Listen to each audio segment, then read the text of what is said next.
Hello, good morning ಎಲ್ರಿಗೂ ನಮಸ್ಕಾರ. Welcome to my YouTube channel. ಬೆಳಿಗ್ಗೆನೇ ಲಾಗ್ನ ಶುರು ಮಾಡ್ಕೊಂಡಿದ್ದೀನಿ ಇವತ್ತಿನ ದಿನ. ಮೊನ್ನೆ ಹಸ್ಬೆಂಡ್ ಬರಬೇಕಿದ್ರೆ ಬಸಳೆ ತಂದಿದ್ರು. ಅದನ್ನು ನೀಟಾಗಿ ಕಟ್ ಮಾಡಿಬಿಟ್ಟು ಈ ಥರ ಬಾಕ್ಸಲ್ಲಿ ಹಾಕಿ ಫ್ರಿಜ್ಜಲ್ಲಿ ಎತ್ತಿಟ್ಟಿದ್ದೆ. ಈ ಥರ ಮಾಡೋದ್ರಿಂದ ಎಷ್ಟು ದಿನ ಆದ್ರೂ ಬಸಳೆ ಫ್ರೆಶ್ ಆಗಿ ಇರುತ್ತೆ, ಏನು ಹಾಳಾಗಲ್ಲ. ಅದು ಸುತ್ತಿ ಕೊಡ್ತಾರಲ್ವ, ಅದನ್ನು ಹಾಗೆ ನಾವು ಒಂದು 2 ಡೇಸ್ ಇಟ್ಕೊಂಡ್ರೆ ಎಲ್ಲ ಬಸಳೆ ಬಾಡಿ ಹೋಗಿಬಿಟ್ಟು ಸೊಪ್ಪೆಲ್ಲ ಬಾಡಿ ಹೋಗಿ ಉದುರುತ್ತೆ. ಆಮೇಲೆ ತುಂಬ ಸೊಪ್ಪು ವೇಸ್ಟ್ ಆಗುತ್ತೆ ಆಯಿತಾ. ಸೊ ಹಾಗಾಗಿ ಈ ಒಂದು ಟಿಪ್ಸ್ನ ಫಾಲೋ ಮಾಡ್ಬೋದು ಆರಾಮಾಗಿ. ತಂದು ಕೂಡಲೇ ಕಟ್ ಮಾಡಿಬಿಟ್ಟು ಒಂದು ಬಾಕ್ಸಲ್ಲಿ ಹಾಕಿ ಫ್ರಿಜ್ಜಲ್ಲಿ ಎತ್ತಿಟ್ಕೊಂಡ್ರೆ ತುಂಬಾ ಚೆನ್ನಾಗಿರುತ್ತೆ. ಇವತ್ತು ಅಳಸಂದೆ ಬೀಜ ಇತ್ತು, ಅಳಸಂದೆ ಬೀಜನ ಹಾಕಿಬಿಟ್ಟು ಬಸಳೆ ಹಾಕಿ ಒಂದು ಒಳ್ಳೆ ರುಚಿಯಾದಂತಹ ಒಂದು ಗಸಿ ಮಾಡ್ತಾ ಇದ್ದೀನಿ. ಟೊಮೆಟೊ ಆಮೇಲೆ ಅರಿಶಿನ ಪೌಡರ್ ಉಪ್ಪೆಲ್ಲ ಹಾಕೊಂಡು ಬೇಯಿಸ್ಕೊಂಡ್ಬಿಟ್ಟು ಒಂದು ರುಚಿಯಾದಂತಹ ಒಂದು ಗಸಿನ ರೆಡಿ ಮಾಡ್ಕೊತಾ ಇದ್ದೀನಿ. ಡೈರೆಕ್ಟ್ ಆಗಿ ಮಿಕ್ಸಿ ಜಾರ್ಗೆ ಹಾಕ್ಬಿಟ್ಟು ಪೌಡರ್ ಮಾಡ್ಕೋಬೇಕು. ಪೌಡರ್ ಮಾಡ್ಕೊಂಡು ಒಂದು 3 ರಿಂದ 4 ಸಲ ವಾಶ್ ಮಾಡಿಬಿಟ್ಟು ಒಗ್ಗರಣೆ ಇಟ್ಕೊಂಡು ಈ ಅಕ್ಕಿ ರವೆನ ಅದಕ್ಕೆ ಹಾಕಿ ಚೆನ್ನಾಗಿ ಇದನ್ನು ಮಿಕ್ಸ್ ಮಾಡ್ಕೋಬೇಕು. ನಾವು ಬಾಣಲೆಗೆ ಹಾಕಬೇಕಿದ್ರೆ ಒಂದು 5 ರಿಂದ 6 ಗ್ಲಾಸ್ ನೀರು ಹಾಕಬೇಕಾಗತ್ತೆ. 3 ಗ್ಲಾಸ್ ಅಕ್ಕಿನ ತೊಗೊಂಡಿದ್ದೀನಿ ನಾನು. ಒಂದು 6 ಗ್ಲಾಸ್ ನೀರನ್ನು ಹಾಕಿಬಿಟ್ಟು ಚೆನ್ನಾಗಿ ಈ ಥರ ಮಿಕ್ಸ್ ಮಾಡಿಕೊಂಡು ಕಡುಬು ಕಟ್ಟುವಂತಹ ಅದಕ್ಕೆ ಇದನ್ನು ಮಿಕ್ಸ್ ಮಾಡ್ಕೋಬೇಕು. ನೋಡಿ, ಈ ಥರ ಗಟ್ಟಿಯಾಗಬೇಕಿದು. ಈ ಥರ ಕಡುಬು ಕಟ್ಟೋದಕ್ಕಾಗತ್ತೆ. ಅಕ್ಕಿ ರವೆಯಿಂದ ಮಾಡಿರುವಂತಹ ಕಡುಬು ತುಂಬ ಸಾಫ್ಟ್ ಆಗಿರುತ್ತೆ, ತುಂಬ ಟೇಸ್ಟಿಯಾಗಿರುತ್ತೆ. ತುಂಬ ಸಲ ತೋರಿಸಿದ್ದೀನಿ ನಾನು ವಿಡಿಯೋದಲ್ಲಿ. ಹೊಸೊಬ್ರು ಯಾರಾದರೂ ಇರ್ತಾರಲ್ವ ಸಬ್ಸ್ಕ್ರೈಬರ್ಸ್, ಸೊ ಹಾಗಾಗಿ ಅವರಿಗೋಸ್ಕರ ಅಂತ ಅಂದ್ಬಿಟ್ಟು ವಾಪಸ್ ತೋರಿಸ್ತಾ ಇರುವಂಥದ್ದು. ಬೇಕಿದ್ರೆ ತೆಂಗಿನ ತುರಿ ಹಾಕೋಬಹುದು ಇದಕ್ಕೆ. ಇನ್ನಿದನ್ನು ಕಡುಬು ಮಾಡಿ ಒಂದು 15 ಮಿನಿಟ್ಸ್ ಬೆಂದರೆ ಸಾಕಾಗತ್ತೆ, ಜಾಸ್ತಿ ಬೇಯುವಂತಹ ಅವಶ್ಯಕತೆ ಇಲ್ಲ. ಆಲ್ರೆಡಿ ಇದು ಬೆಂದಿರುತ್ತಲ್ವ, ಸೊ ಹಾಗಾಗಿ. ಬಸಳೆ ಆಮೇಲೆ ಅಲಸಂಡೆ ಬೀಜ ಸಾರು ಮಾಡ್ಕೊಂಡಿದ್ದೀನಲ್ವ, ಸೊ ಅದ್ರ ಜೊತೆಗೆ ತುಂಬಾ ಚೆನ್ನಾಗಿರುತ್ತೆ ಇದು. ಹಾಗಾಗಿ ಇದನ್ನು ಮಾಡಿರುವಂಥದ್ದು. ನಾರ್ಮಲ್ ಆಗಿ ಪೇಟೆಯಿಂದ ತಂದು ಅಕ್ಕಿ ರವೆಯಿಂದ ಈ ಥರ ಕಡುಬು ಮಾಡಿದರೆ ಇಷ್ಟೊಂದು ಚೆನ್ನಾಗಿ ಬರಲ್ಲ. ಬಟ್ ಇದರಲ್ಲಿ ಮಾತ್ರ ಈ ಅಕ್ಕಿನ ಯೂಸ್ ಮಾಡಿಕೊಂಡು ಕಡುಬು ಮಾಡಿದರೆ ತುಂಬಾ ಚೆನ್ನಾಗಿ ಬರುತ್ತೆ ಆಯಿತಾ. ಇನ್ಸ್ಟಂಟಾಗಿ ಮಾಡುವಂಥದ್ದು, ಅಕ್ಕಿನ ನೆನೆಸ್ಬೇಕು ಅಂತಿಲ್ಲ. ಎಲ್ಲಿಯಾದರೂ ನಿಮ್ಗೆ ಏನಾದರೂ ಮರ್ತೋದ್ರೆ ಆರಾಮಾಗಿ ಈ ಒಂದು ಕಡುಬನ್ನು ಮಾಡ್ಕೋಬೋದು. ನೈಟ್ ಏನಾದರೂ ಅಕ್ಕಿನ ನೀರಲ್ಲಿ ನೆನೆಸಿಡೋದಕ್ಕೆ ಮರ್ತೋದ್ರೆ ಯಾವುದೇ ಟೆನ್ಷನ್ ಬೇಡ. ಈ ಒಂದು ಅಕ್ಕಿ ಸ್ವಲ್ಪ ಮನೆಯಲ್ಲಿದ್ದರೆ ಸಾಕು, ಬೆಳಿಗ್ಗೆ ಎದ್ದು ಇನ್ಸ್ಟೆಂಟಾಗಿ ಮಾಡ್ಕೋಬೋದು. ನನಗೆ ಮರ್ತೋಗಿಲ್ಲ. ನಾನು ಅಂದರೆ ಬಸಳೆ ಸಾಂಬಾರು ಯಾವತ್ತು ಮಾಡ್ತೀನಿ ನೋಡಿ, ಅವತ್ತು ನಾನು ಜಾಸ್ತಿ ಕಡುಬೆ ಮಾಡ್ತೀನಿ. ಅದಕ್ಕೆ ಕಾಂಬಿನೇಷನ್ ತುಂಬಾ ಚೆನ್ನಾಗಿರುತ್ತೆ. ಸೊ ಹಾಗಾಗಿ ಮಾಡಿರುವಂಥದ್ದು. ಒಂದ್ಸಲ ನೀವು ಟ್ರೈ ಮಾಡಿ. ತುಂಬ ಸಲ ತೋರಿಸಿದ್ದೀನಿ ನನ್ನ ವಿಡಿಯೋದಲ್ಲಿ, ನಾನು ನೋಡಿರ್ಬೋದು ಅಂತ ಅನ್ಕೋತೀನಿ. ಹೊಸಬ್ರು ಯಾರಾದರೂ ಇದ್ದರೆ ಅವರಿಗೆ ಹೆಲ್ಪ್ ಆಗುತ್ತೆ ಅಂತ ಅಂದ್ಬಿಟ್ಟು ವಾಪಸ್ ನಾನು ಹೇಳಿರುವಂಥದ್ದು. ಇವಾಗ ಒಂದು ಸೈಡಲ್ಲಿ ಬಸಳೆ ಆಮೇಲೆ ಅಲಸಂಡೆ ಬೀಜ ಸಾಂಬಾರು ರೆಡಿ ಆಗ್ತಾ ಇದೆ, ಇನ್ನೊಂದು ಸೈಡಲ್ಲಿ ಕಡುಬು ರೆಡಿ ಆಗ್ತಾ ಇದೆ. ಇಷ್ಟೇ ಇವತ್ತಿನ ಬ್ರೇಕ್ಫಾಸ್ಟ್. ನಮ್ಮನೆಯಲ್ಲಿ ಎಷ್ಟೊಂದು ಕರಿಬೇವಾಗಿದೆ ನೋಡಿ, ಒಂದು ದೊಡ್ಡ ಮರನೇ ಇದೆ. ತುಂಬ ಫ್ರೆಶ್ ಆಗಿದೆ ಆಯಿತಾ ಇವಾಗ ಕರಿಬೇವು. ಇವಾಗ ಅಂದರೆ ಅದು ಒಂದ್ಸಲ ಎಲ್ಲ ಹಾಳಾಗಿಬಿಟ್ಟು ಆಮೇಲೆ ಹೊಸ ಚಿಗುರು ಬಂದು ಆಗಿರುವಂಥದ್ದು. ಹಾಗೆ ಅದರ ಬುಡದಲ್ಲಿ ತುಂಬ ಗಿಡಗಳಾಗಿದೆ. ಪಾಪ ಪೇಟೆನಲ್ಲಿ ನಮ್ಮ ಹೆಣ್ಮಕ್ಳೆಲ್ಲ ದುಡ್ಡು ಕೊಟ್ಟು ತಂದುಬಿಟ್ಟು ಫ್ರಿಜ್ಜಲ್ಲಿ ಸ್ಟೋರ್ ಮಾಡ್ಕೋತಾರೆ. ಅದು ಕೂಡ ಅದಷ್ಟು ಅಂದರೆ ಒಂದು 2 ಡೇಸ್ ಆದ ನಂತರ ಅದಷ್ಟೊಂದು ಫ್ರೆಶ್ ಆಗಿರಲ್ಲ. ಬಟ್ ನಮಗೆ ಹಳ್ಳಿನಲ್ಲಿ ಎಷ್ಟು ಒಳ್ಳೇದಲ್ವಾ, ಈ ಥರ ಕರಿಬೇವಿನ ಗಿಡ ನೆಟ್ಟರೆ ಸ್ವಲ್ಪ ಸಮಯ ಆದ ನಂತರ ತುಂಬ ಕರಿಬೇವಿನ ಗಿಡಗಳಾಗತ್ತೆ ಅದರ ಬುಡದಲ್ಲಿ. ಬೇಕಾದ ಹಾಗೆ ಅದನ್ನು ತೆಗೆದ್ಬಿಟ್ಟು ಯೂಸ್ ಮಾಡ್ಕೋಬಹುದು. ನಾನಂತೂ ಯಾವುದೇ ಅಡುಗೆಗೆ ನಾನ್ ವೆಜ್ ವೆಜ್ ಯಾವುದೇ ಅಡುಗೆ ಮಾಡೋದಿದ್ರು ಒಂದು 3 ಕಡ್ಡಿ ಹಾಕ್ತೀನಿ ಆಯಿತಾ. ಮೆಣಸು ಕೊತ್ತಂಬರಿ ಎಲ್ಲ ಹುರ್ಕೋತೀವಿ ನೋಡಿ, ಆ ಟೈಮ್ನಲ್ಲಿ ನಾನು ಹಾಕ್ತೀನಿ. ಕೂದಲಿಗೆ ಒಳ್ಳೆಯದು, ಹಾಗೆ ಶುಗರ್ ಬರಲ್ಲ ಅಂತ ಹೇಳ್ತಾರೆ. ತುಂಬ ಕರಿಬೇವು ಯೂಸ್ ಮಾಡಿದರೆ ಶುಗರ್ ಬರಲ್ಲ ಅಂತ ಹೇಳ್ತಾರೆ. ಸೊ ಆ ರೀಸನ್ಗೋಸ್ಕರ ತುಂಬ ಯೂಸ್ ಮಾಡ್ತೀನಿ. ಹೇಗೂ ಮನೇಲೇ ಇದೆಯಲ್ವಾ, ದುಡ್ಡು ಕೊಟ್ಟು ತರಬೇಕಾಗಿಲ್ಲ ಅಲ್ವಾ. ಸೊ ಹಾಗಾಗಿ ಎಷ್ಟು ಹಾಕಿದ್ರೂ ಮುಗಿಯಲ್ಲ ಅದು. ಹಾಗೆ ನನ್ನ ಹಸ್ಬೆಂಡ್ ಹರಳಿಂಡಿ ನೀರಲ್ಲಿ ನೆನೆಸಿಟ್ಟಿದ್ರು ಒಂದು 3-4 ಡೇಸ್ ನೆನೆಸಿಟ್ಟು ಆಮೇಲೆ ಈ ಥರ ಹೂವಿನ ಗಿಡಕ್ಕೆಲ್ಲ ಹಾಕ್ತಾರೆ. ಹೂವಿನ ಗಿಡ ತುಂಬ ಚೆನ್ನಾಗಿ ಬರುತ್ತೆ ಅಂತ ಅಂದ್ಬಿಟ್ಟು. ಬ್ರಹ್ಮಕಮಲ ಅಂತೂ ಈ ವರ್ಷ ತುಂಬ ಆಗತ್ತೆ ಅಂತ ಅನ್ಕೋತೀನಿ. ತುಂಬ ಚೆನ್ನಾಗಿ ಬೆಳೆದಿದೆ ಗಿಡ ಕೂಡ. ಇನ್ನು ಇದೊಂದು ಹೂವು ನೋಡಿ, ಇದು ಒಂದ್ಸಲ ಅರಳಿದ್ರೆ ಒಂದು 3 ಮಂತ್ಸ್ ಆದರೂ ಏನೂ ಹಾಳಾಗಲ್ಲ. ಫಸ್ಟ್ ಅರಳಬೇಕಿದ್ರೆ ಲ್ಯಾವೆಂಡರ್ ಕಲರ್ ಇರುತ್ತೆ, ನಂತರ ಸ್ವಲ್ಪ ಲೈಟ್ ಆಗಿ ಆಮೇಲೆ ಗ್ರೀನ್ ಕಲರ್ಗೆ ಟರ್ನ್ ಆಗುತ್ತೆ. ತುಂಬ ಚೆನ್ನಾಗಿರುತ್ತೆ. ಒಂದು 3 ಮಂತ್ಸ್ ಆದ್ರೂ ಹಾಳಾಗಲ್ಲ. ಇದು ಈ ವರ್ಷ ಹೊಸದಾಗಿ ಹಾಕಿರುವಂತಹ ಮನಿ ಪ್ಲಾಂಟ್ ಗಿಡಗಳು, ಅದು ಕೂಡ ತುಂಬಾ ಚೆನ್ನಾಗಿ ಬಂದಿದೆ. ಇನ್ನು ಮನೆಯಲ್ಲಂತೂ ತುಂಬಾ ಹೂಗಳಿವೆ ಆಯ್ತಾ. ಇವಾಗಂತೂ ವೆರೈಟಿ ಹೂಗಳಾಗತ್ತೆ ಮನೆಯಲ್ಲಿ. ದೇವ್ರಿಗೆ ಇಡೋದಕ್ಕೆ ತುಂಬಾ ಒಳ್ಳೇದಾಗತ್ತೆ ಈ ತರ ಹೂಗಳು ಮನೆಯಲ್ಲಿದ್ರೆ.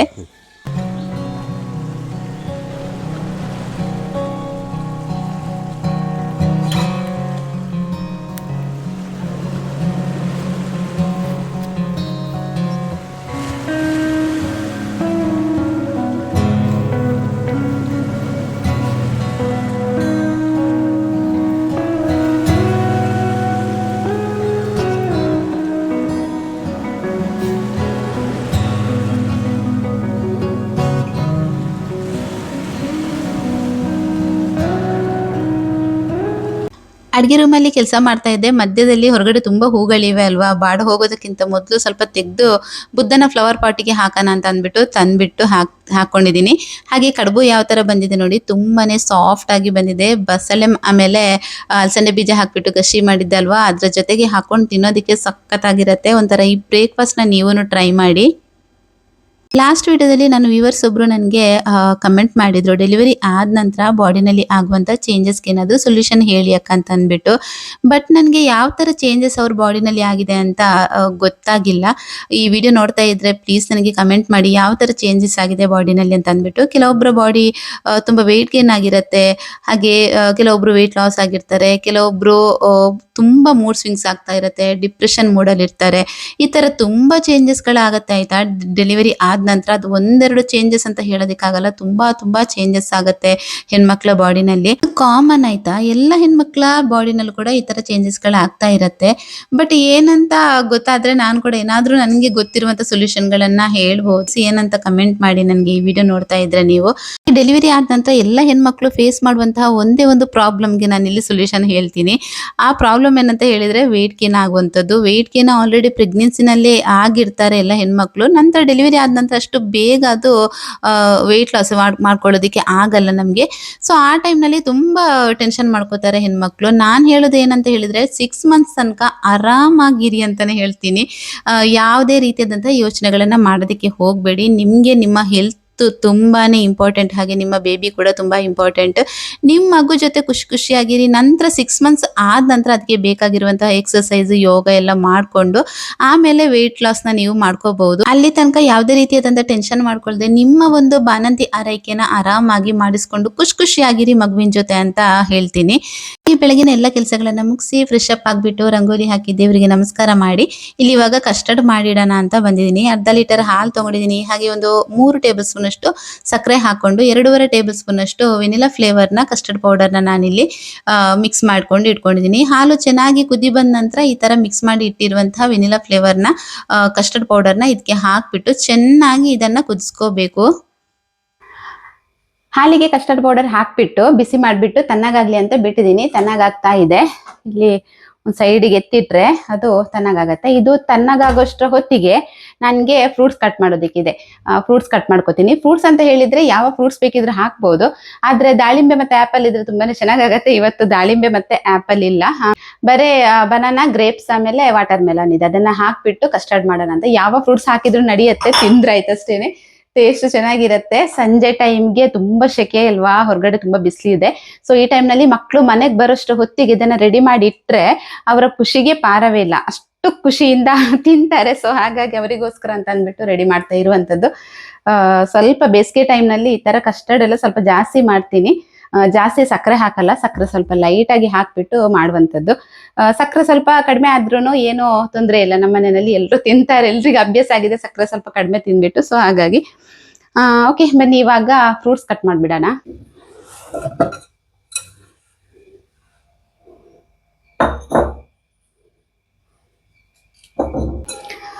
ಗ್ರೇಪ್ಸ್ ಕೂಡ ಅಷ್ಟೇನೆ, ನಮ್ಮನೆಯಲ್ಲಿ ಬ್ಲ್ಯಾಕ್ ಸೀಡ್ಲೆಸ್ ಇದೆ ಇವತ್ತು. ಇಲ್ಲ ಅಂತ ಹೇಳಿದ್ರೆ ನಾನು ಕಸ್ಟರ್ಡ್ಗೆ ಗ್ರೀನ್ ಗ್ರೇಪ್ಸ್ ಬರುತ್ತಲ್ವಾ ಅದನ್ನ ಹಾಕ್ತೀನಿ. ಅದು ತುಂಬಾನೇ ಚೆನ್ನಾಗಿರುತ್ತೆ. ಇದರಲ್ಲಿ ಸೀಡ್ಸ್ ಇರಲ್ಲ, ಸೀಡ್ಲೆಸ್ ಆಗಿರೋದ್ರಿಂದ ಚೆನ್ನಾಗಿ ಇರುತ್ತೆ. ಬಟ್ ಗ್ರೀನ್ ಆದ್ರೆ ಬೆಸ್ಟ್ ಅಂತೇಳಿ ಅಂತ ಅವ್ರವ್ರ ಟೇಸ್ಟ್ ಹೇಳೋದಿಕ್ಕಾಗಲ್ಲ, ಒಬ್ಬೊಬ್ಬರಿಗೆ ಒಂದೊಂದ್ ತರ ಇಷ್ಟ ಇರುತ್ತೆ. ಇದನ್ನ ಇನ್ನು ಸ್ವಲ್ಪ ಉಪ್ಪು ಹಾಕ್ಬಿಟ್ಟು ಸ್ವಲ್ಪ ನೀರಲ್ಲಿ ಚೆನ್ನಾಗಿ ವಾಶ್ ಮಾಡ್ಕೋಬೇಕು. ಗ್ರೇಪ್ಸ್ ಯಾವಾಗ್ಲೂ ಅಷ್ಟೇನೆ ನಾವು ತಂದ್ಬಿಟ್ಟು ಹಾಗೆ ತಿನ್ನೋದಕ್ಕೆ ಬಿಡ್ಬೇಡಿ. ಮಕ್ಕಳಿಗೆ ತುಂಬಾ ಅರ್ಜೆಂಟು, ತಂದ್ ಕೂಡ್ಲೆ ಅದನ್ನ ಹಾಗೆ ತಿನ್ಕೊಂಡ್ಬಿಡ್ತಾರೆ. ಸೊ ತುಂಬಾ ಕೇರ್ಫುಲ್ ಆಗಿರ್ಬೇಕು. ಉಪ್ಪು ಹಾಕ್ಬಿಟ್ಟು ಸ್ವಲ್ಪ ನೀರಲ್ಲಿ ಚೆನ್ನಾಗಿ ವಾಶ್ ಮಾಡ್ಬಿಟ್ಟು ಒಂದು 5 ಮಿನಿಟ್ಸ್ ಅದೇ ತರ ಉಪ್ಪು ನೀರಲ್ಲಿ ಹಾಕ್ಬಿಟ್ಟು ನಂತರ ಅದನ್ನ ಮಕ್ಕಳಿಗೆ ತಿನ್ನೋದಕ್ಕೆ ಕೊಡ್ಬೇಕು.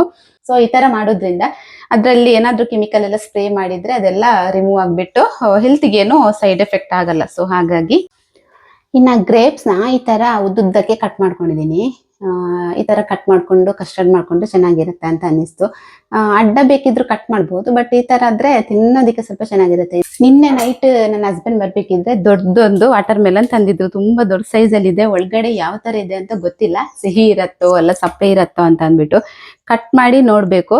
ಇದರಿಂದ ಸ್ವಲ್ಪ ಜಾಸ್ತಿ ಬೇಡ, ಸ್ವಲ್ಪ ಒಂದು 1/4 ಭಾಗದಷ್ಟು ಕಟ್ ಮಾಡ್ಬಿಟ್ಟು ಕಸ್ಟರ್ಡ್ಗೆ ಹಾಕ್ತಾ ಇದ್ದೀನಿ. ಇನ್ನು ನಿಮ್ಮ ಸೈಡಲ್ಲೆಲ್ಲ ಯಾವ ಥರ ಸೆಕೆ ಇದೆ ಅನ್ನೋದನ್ನ ಕಮೆಂಟ್ ಮಾಡಿ ಆಯಿತಾ. ನಮ್ಮ ಸೈಡಲ್ಲಂತೂ ಸಿಕ್ಕಾಪಟ್ಟೆ ಬಿಸಿಲಿದೆ, ಸಿಕ್ಕಾಪಟ್ಟೆ ಸೆಕೆ ಕೂಡ ಇದೆ, ತಡ್ಕೊಳ್ಳೋದಕ್ಕಾಗಲ್ಲ ಅಷ್ಟೊಂದು ಸೆಕೆ ಇದೆ. ಸೊ ನಮ್ಮ ಸೈಡಲ್ಲಿ ಇನ್ನು ಒಂದು 2 months ಇದೇ ಥರ ಇರತ್ತೆ. ಈ ಸೈಡಲ್ಲಿ ಯಾರಾದರೂ ನನ್ನ ವಿಡಿಯೋಸ್ ಎಲ್ಲ ನೋಡ್ತಿದ್ರೆ ಅವರು ಇದೇ ಥರ ನನ್ನ ಥರನೇ ಫೀಲ್ ಮಾಡ್ಕೋತಾ ಇರ್ತಾರೆ ಸೆಕೆನ. ಅಷ್ಟೊಂದು ಸೆಕೆ ಇದೆ ನೋಡಿ. ಇಷ್ಟೊಂದು ಕಾಲು ಭಾಗದಷ್ಟು ತಗೊಂಡಿದ್ದೀನಿ. ಇದನ್ನು ಇನ್ನು ಕಟ್ ಮಾಡ್ಕೋಬೇಕು. ನನ್ನ ಮಗಳು ಹೇಳಿದಾಳೆ ಅದನ್ನು ಮುಟ್ಬೇಡಿ ಅಮ್ಮ, ಅದು ಹಾಗೆ ಇರಲಿ, ನನಗೆ ಮೊಹಬ್ಬತ್ ಮಾಡೋದಕ್ಕಿದೆ ಅಂತ ಅಂದ್ಬಿಟ್ಟು. ಏನು ಮೊಹಬ್ಬತ್ ಗೊತ್ತಿಲ್ಲ, ನಾನು ನೋಡಿದ್ದೆ ಇನ್ಸ್ಟಾದಲ್ಲಿ ರೀಸೆಂಟಾಗಿ ಮೊಹಬ್ಬತ್ ಶರ್ಬತ್ ಅಂತ ಅಂದ್ಬಿಟ್ಟು ಫುಲ್ಲು ವೈರಲ್ ಆಗ್ತಾ ಇದೆ ಒಂದು ವಿಡಿಯೋ. ಸೊ ಅದು ಯಾವ ಥರ ಮಾಡೋದಂತ ನೋಡಿಲ್ಲ, ಹಾಗೆ ಜಸ್ಟ್ ನೋಡಿಕೊಂಡು ಸ್ಕ್ರೋಲ್ ಮಾಡಿಕೊಂಡು ಹೋಗಿದ್ದೆ. ನೋಡಬೇಕು, ನನಗೆ ಕೂಡ ಒಂದ್ಸಲ ಟ್ರೈ ಮಾಡಬೇಕು ಅಂತ ಉಂಟು. ನೋಡೋಣ, ನನ್ನ ಮಗಳು ಹೇಳೋಗಿದ್ದಾಳೆ ನನಗೆ ಮಾಡ್ಬೇಕು, ಇವತ್ತು ಮಾಡ್ತೀನಿ ಅಂತ ಅಂದ್ಬಿಟ್ಟು. ಸೊ ಇವತ್ತು ಬರ್ಬೇಕಿದ್ರೆ ನಾನು ಕಸ್ಟರ್ಡ್ ಮಾಡಿರ್ತೀನಲ್ವಾ, ಇನ್ನು ಇವತ್ತು ಬೇಡ ನಾಳೆ ಮಾಡ್ಕೊ ಅಂತ ಹೇಳಬೇಕು. ರೀಸೆಂಟಾಗಿ ನನಗೊಬ್ರು ಕಮೆಂಟ್ ಮಾಡಿದ್ರು ಲಾಸ್ಟ್ ವ್ಲಾಗಲ್ಲಿ ಅಂತ ಕಾಣಿಸುತ್ತೆ, ನಿಮ್ಮ ರೆಸಿಪಿ ಎಲ್ಲ ನೋಡ್ಬೇಕಿದ್ರೆ ತುಂಬ ಆಸೆ ಆಗತ್ತೆ ಅಕ್ಕ, ಎಲ್ಲ ರೆಸಿಪಿನೂ ಶೇರ್ ಮಾಡಿ ಅಂತ ಕೇಳ್ತಾ ಇದ್ರು. ಸೊ ಮಾಡ್ತೀನಿ, ಆದಷ್ಟು ರೆಸಿಪಿನ ಶೇರ್ ಮಾಡಬೇಕು ಅಂತ ನನಗೂ ಕೂಡ ಅಷ್ಟೇ ತುಂಬ ಆಸೆ ಇದೆ, ಎಲ್ಲ ರೆಸಿಪಿನ ಶೇರ್ ಮಾಡಬೇಕು ಅಂತ. ಬಟ್ ಟೈಮ್ ಸ್ವಲ್ಪ ಕಡಿಮೆ ಇರೋದ್ರಿಂದ ಒಂದೊಂದ್ಸಲ ಆಗಲ್ಲ. ಆದರೆ ಮಾಡ್ತೀನಿ, ನನ್ನಿಂದ ಎಷ್ಟು ಸಾಧ್ಯನೋ ಅಷ್ಟು ನಾನು ಈ ರೆಸಿಪಿನೆಲ್ಲ ಶೇರ್ ಮಾಡುವಂತಹ ಒಂದು ಪ್ರಯತ್ನನ ಮಾಡ್ತೀನಿ. ನಂದು ಇನ್ನೊಂದು ಚಾನಲ್ ಇತ್ತು ಆಯ್ತಾ, ಅಂದ್ರೆ ನಾನು ಯೂಟ್ಯೂಬಿಗೆ ಬಂದೆ ಒಂದು 6 ವರ್ಷ ಆಯ್ತು ಅಂತ ಅನ್ಸುತ್ತೆ. ಇನ್ನೊಂದು ಚಾನಲ್ ಇತ್ತು, ಆಶಾಸ್ ಮ್ಯಾಂಗ್ಳೂರ್ ರೆಸಿಪೀಸ್ ಅಂತ ಅಂದ್ಬಿಟ್ಟು. ಒಂದ್ಸಲ ಸರ್ಚ್ ಕೊಟ್ಟು ನೋಡಿ ನೀವು, ಅದರಲ್ಲಿ ತುಂಬಾ ಹಳೆ ವಿಡಿಯೋಸ್ಗಳು, ಅದರಲ್ಲಿ ಮಾತಾಡಿದ್ದೆಲ್ಲ ಇವಾಗ ನೋಡ್ತಾ ಇರ್ಬೇಕಿದ್ರೆ ಏನೋ ಒಂಥರ ಅಂತ ಅನ್ಸುತ್ತೆ. ಸ್ಟಾರ್ಟಿಂಗ್ ಅಲ್ಲಿ ಹಾಗೇನೆ ಎಲ್ರಿಗೂ ಕೂಡ ಯೂಟ್ಯೂಬ್ ಮಾಡೋರ್ಗೆ ಮಾತಾಡೋದಕ್ಕೆ ತುಂಬಾ ಕಷ್ಟ ಆಗತ್ತೆ, ಎಕ್ಸ್ಪೀರಿಯನ್ಸ್ ಇಲ್ಲದೆ ಇರೋರಿಗೆ. ಇವಾಗ ಪರವಾಗಿಲ್ಲ, ಇವಾಗ ಫ್ಲೋ ತುಂಬಾ ಚೆನ್ನಾಗಿ ಬರ್ತಾ ಇದೆ.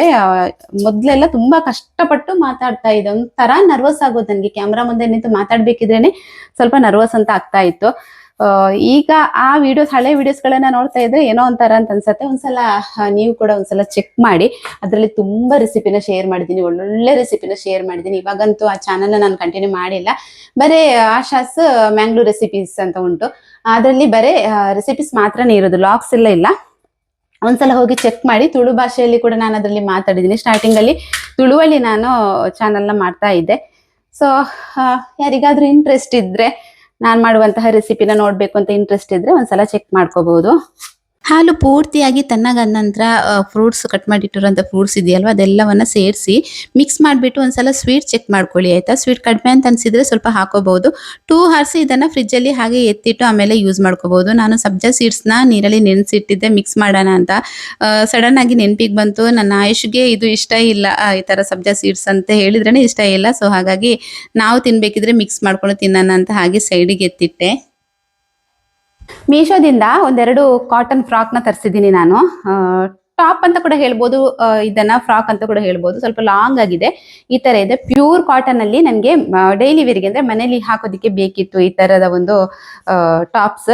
ಸೊ ಅದು ಇತ್ತು, ಮೀಶೋದಲ್ಲಿ ಇತ್ತು. ಫ್ರಾಕ್ ನೈಟಿ ಅಂತ ಅದರಲ್ಲಿ ಮೆನ್ಷನ್ ಮಾಡಿದ್ದಾರೆ. ಚೆನ್ನಾಗಿದೆ ಮಾತ್ರ. ಈ ತರ ಲೈನ್ ಟಾಪ್ಸ್ ತರ ಕಾಣಿಸುತ್ತೆ ನೋಡಿ. ಮೇಲ್ಗಡೆ ಈ ತರ ಡಿಸೈನ್ ಕೊಟ್ಟಿದ್ದಾರೆ, ಕೆಳಗಡೆ ಫ್ರಿಲ್ ಇದೆ, ಈ ತರ ಫ್ರಿಲ್ ಇದೆ ನೋಡಿ.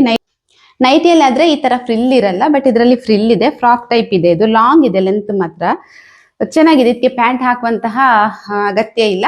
ಬೇಕಿದ್ರೆ ಸ್ಕರ್ಟ್, ಪೆಟಿಕೋಟ್ ಸ್ಕರ್ಟ್ ಬರುತ್ತಲ್ವಾ, ಅದನ್ನ ಯೂಸ್ ಮಾಡ್ಬೋದು. ಇಲ್ಲ ಅಂತ ಹೇಳಿದ್ರೆ ಶಾರ್ಟ್ಸ್ ನ ಯೂಸ್ ಮಾಡ್ಬೋದು. 2 ಕಲರ್ ಅಲ್ಲಿ ತರಿಸಿದೀನಿ, ಒಂದು ಆರೆಂಜ್, ಇನ್ನೊಂದು ಪಿಂಕ್ ರೆಡ್ ಶೇಡ್ ಅಲ್ಲಿ ತರಿಸಿದೀನಿ. ನೋಡ್ಬೇಕಿದ್ರೆ ಒಂದೇ ತರ ಕಾಣಿಸುತ್ತೆ, ಸಿಮಿಲರ್ ಇದು. ಬೇರೆ ಕಲರ್ ಬೇಕಿತ್ತು, ಬಟ್ ಏನಾಯ್ತು ಅಂತ ಹೇಳಿದ್ರೆ ಒಂದು ಆರ್ಡರ್ ಮಾಡ್ಬಿಟ್ಟು ನೆಕ್ಸ್ಟ್ ಬೇರೆ ಕಲರ್ ಹುಡುಕ್ತಾ ಇದ್ದೆ, ನನಗೆ ಸಿಕ್ಕಿಲ್ಲ ಅದರಲ್ಲಿ. ಮತ್ತೆ ಇದೊಂದಿತ್ತ, ಇದನ್ನ ನಾನು ಆ ಕೂಡಲೇ ನಾನು ಆರ್ಡರ್ ಮಾಡಿಬಿಟ್ಟೆ. ನಾನು ಆರ್ಡರ್ ಮಾಡಿದ ಕೂಡಲೇ ಅದು ಔಟ್ ಆಫ್ ಸ್ಟಾಕ್ ಆಯಿತು. ನಂತರ ಸಿಗ್ಲೇ ಇಲ್ಲ, ಬೇರೆ ಕಲರ್ ಕೂಡ ಸಿಗ್ಲಿಲ್ಲ. ಈ ತರದ ಒಂದು ಡ್ರೆಸ್ ಕೂಡ ಅಲ್ಲಿ ಇಲ್ಲ, ಔಟ್ ಆಫ್ ಸ್ಟಾಕ್ ಬರ್ತಾ ಇದೆ. ಬೇಕಿದ್ರೆ ನೆಕ್ಸ್ಟ್ ಸ್ಟಾಕ್ ಹಾಕ್ತಾರಲ್ವಾ, ಆ ಟೈಮ್ನಲ್ಲಿ ನಾನು ಹುಡುಕ್ಬಿಟ್ಟು ಲಿಂಕ್ ಹಾಕ್ತೀನಿ, ನೋಡ್ತಾ ಇರ್ತೀನಿ ಆಯ್ತಾ. ತುಂಬಾ ಚೆನ್ನಾಗಿದೆ ಮಾತ್ರ, ಕಂಫರ್ಟೇಬಲ್ ಆಗಿದೆ ವೇರ್ ಮಾಡೋದಕ್ಕೆ. ಪ್ಯೂರ್ ಕಾಟನ್ ಆಗಿರೋದ್ರಿಂದ ತುಂಬಾ ಒಳ್ಳೇದಿದು. ಈ ಸೆಗೆಗೆ ಅಂತೂ ತುಂಬಾ ಒಳ್ಳೇದು. ಮಾತಾಡ್ತಾ ಇದ್ದೀನಿ, ಎಷ್ಟೊಂದು ಬೆವರು ಬರುತ್ತೆ ಗೊತ್ತಾ. ನೋಡಿ ಇಷ್ಟು ಲಾಂಗ್ ಇದೆ, ದೂರದಲ್ಲಿ ನಿಂತು ತೋರಿಸ್ತಾ ಇದ್ದೀನಿ, ಇಷ್ಟು ಲಾಂಗ್ ಇದೆ. ನಾನು ಹೈಟ್ ಇರೋದ್ರಿಂದ ನನಗೆ ಇಷ್ಟು ಲಾಂಗ್ ಬರುತ್ತೆ. ಸ್ವಲ್ಪ ಶಾರ್ಟ್ ಇರೋರಿಗಾದ್ರೆ ನೈಟಿ ಅಂತಾನೆ ಅನ್ಬೋದು, ಇದನ್ನ ನೈಟಿ ತರನೇ ಕಾಣಿಸ್ಬೋದು. ಶಾರ್ಟ್ ಮಾಡ್ಕೋಬಹುದು, ನಿಮಗೆ ಬೇಕಿದ್ರೆ ಶಾರ್ಟ್ ಮಾಡ್ಬೋದು. ಇದನ್ನ ಇಷ್ಟು ಲೆಂತ್ ಇದೆ ನೋಡಿ, ಇಲ್ಲಿ ತನಕ ಬರುತ್ತೆ. ಫ್ಯಾನ್ ಹಾಕಿದ್ರೆ ಡಿಸ್ಟರ್ಬ್ ಆಗುತ್ತೆ ಮಾತಾಡೋದಕ್ಕೆ. ಸೊ ನೋಡೋಣ, ಯಾರಿಗಾದ್ರೂ ಬೇಕಿದ್ರೆ ನಾನು ಬಂದ ಕೂಡಲೇ ಅಂದರೆ ಸ್ಟಾಕ್ ಹಾಕಿದ ಕೂಡಲೇ ಅವೈಲೇಬಲ್ ಇದ್ದ ಕೂಡಲೇ ನಾನು ಅದನ್ನು ಡಿಸ್ಕ್ರಿಪ್ಷನ್ ಬಾಕ್ಸಲ್ಲಿ ಲಿಂಕ್ ಮೆನ್ಷನ್ ಮಾಡಿರ್ತೀನಿ, ನೀವು ಬೇಕಿದ್ರೆ ಅಲ್ಲಿಂದ ತಗೋಬಹುದು. ಟೈಮ್ ಇವಾಗ 1:15 ಆಯಿತು, ಇನ್ನು ಊಟ ಮುಗಿಸ್ಕೋಬೇಕು. ಊಟ ಮುಗಿಸಿ ನಿನ್ನೆ ಮಾಡಿರುವಂತಹ ಲಾಗ್ ಇದೆ, ಅದನ್ನು ಎಡಿಟ್ ಮಾಡಿಬಿಟ್ಟು ಇವತ್ತು ಅಪ್ಲೋಡ್ ಮಾಡಬೇಕು ಅಂತ ಅಂದ್ಕೊಂಡಿದ್ದೀನಿ. ಊಟ ಮುಗಿಸಿ ಕೂತ್ರೆ ಇನ್ನು ಒಂದು 5 ಗಂಟೆ ಆಗುತ್ತೆ. ನಾನು ಎದ್ದೇಳ್ಬೇಕಿದ್ರೆ ಒಂದು 3 ಗಂಟೆ ಬೇಕು ನನಗೆ ಎಡಿಟ್ ಮಾಡಿಬಿಟ್ಟು ಎಲ್ಲ ತಮ್ಮನೆಲ್ಲ ರೆಡಿ ಮಾಡಿಬಿಟ್ಟು ಅಪ್ಲೋಡ್ ಎಲ್ಲ ಮಾಡಬೇಕಿದ್ರೆ ಕರೆಕ್ಟಾಗಿ ಒಂದು 3 ಗಂಟೆ ಬೇಕಾಗತ್ತೆ ನನಗೆ. ಸೊ ಹಾಗಾಗಿ ಬೇಗ ಬೇಗ ಊಟ ಮುಗಿಸಿ ಹಾಗೆ ಆಮೇಲೆ ಸಂಜೆ ಮೇಲೆ ನಾನು ವ್ಲಾಗ್ನ ಕಂಟಿನ್ಯೂ ಮಾಡ್ತೀನಿ. ನಂತರ ನನಗೆ ಲಾಗ್ ಕಂಟಿನ್ಯೂ ಮಾಡೋದಕ್ಕೆ ಆಗಿಲ್ಲ ಸ್ನೇಹಿತರೆ, ಇಲ್ಲಿಗೆ ಎಂಡ್ ಮಾಡ್ತಾ ಇದ್ದೀನಿ. ಇದು ನಮ್ಮ ಆದ್ವಿ ಮಾಡಿರುವಂತಹ ಒಂದು ಡ್ರಾಯಿಂಗ್ ನೋಡಿ, ಕೃಷ್ಣನ್ ಡ್ರಾಯಿಂಗ್ನ ತುಂಬಾನೇ ಚೆನ್ನಾಗಿ ಮಾಡಿದ್ಲು, ಸ್ಕೂಲ್ಗೆ ಕೊಡೋದಕ್ಕೆ ಇದೆ ಅಂತ ಹೇಳ್ತಾ ಇದ್ಲು. ಹಾಗೆ ಮಾಡ್ಕೊಂಡಿತ್ತು, ಸ್ವಲ್ಪ ವಿಡಿಯೋ ಮಾಡ್ಕೊಂಡೆ, ತುಂಬಾ ಖುಷಿ ಆಯ್ತು ನನಗೆ, ತುಂಬಾ ಚೆನ್ನಾಗಿ ಮಾಡಿದ್ಲು.